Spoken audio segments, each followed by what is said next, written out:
سورہ حامیم سجدہ میں اللہ تعالیٰ نے فرمایا، بے شک وہ لوگ جنہوں نے کہا ہمارا رب صرف اللہ ہے، پھر خوب قائم رہے ان پر فرشتے اترتے ہیں کہ نہ ڈرو اور نہ غم کرو اور اس جنت کے ساتھ خوش ہو جاؤ جس کا تم وعدہ دیے جاتے ہو۔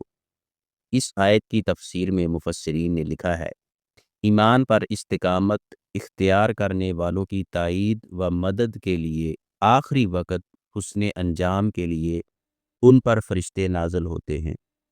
ہمارا رب صرف اللہ ہے، یہ مختصر سا جملہ معنی کا سمندر ہے۔ یہ بات دل سے کہہ لینے کے بعد آدمی کسی آفر کو داتا، دستگیر، گنج بخش، غریب نواز، بگڑی بنانے والا اور ڈوبتوں کو پار لگانے والا نہیں مان سکتا۔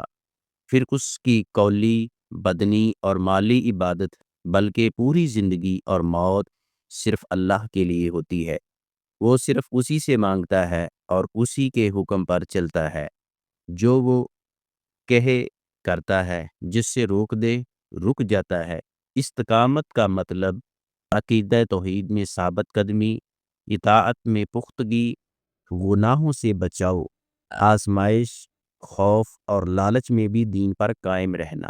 ایسے بندے کو نہ دنیا میں کسی کا خوف ہوتا ہے اور نہ آخرت میں کسی کا خوف ہوگا۔